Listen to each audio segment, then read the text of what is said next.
It might surprise you to know that not all of what we refer to as the Latin Mass is in fact in Latin. A couple of these non-Latin words might surprise you, or you might have a "oh yeah, duh" moment. If you are wanting to deepen your Latin Mass or just Catholic faith knowledge in general, or you're just really curious about other languages, this video is for you. So we'll start with a couple of the more maybe obvious ones, like amen.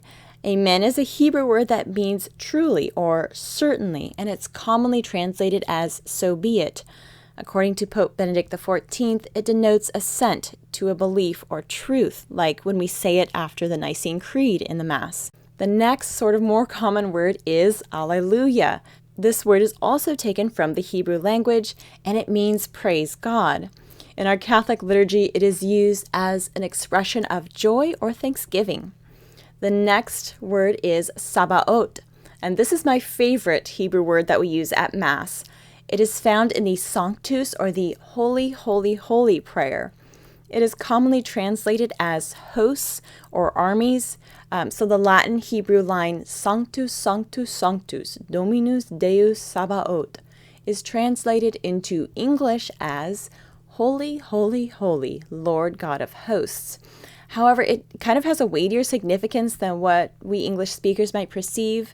In the Old Testament, the word Sabaoth indicated sort of the dominion of God over all the powers of heaven and earth, and it was a title of majesty that was attached to the name of God. Okay, so those are all the Hebrew words. When my husband was attending a Catholic college, he tried to explain to his classmates that the Kyrie in the Latin Mass was actually in Greek, and they laughed him out of the room and didn't believe him. Well, the joke's on them because, the Kyrie is in Greek. Surprise.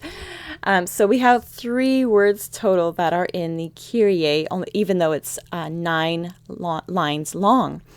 So Kyrie is Lord, eleison is have mercy on us, and Christe is Christ. Let me know what your favorite non-Latin word is in the comments below, and let me know if you want more Latin Mass / Latin language explainer videos.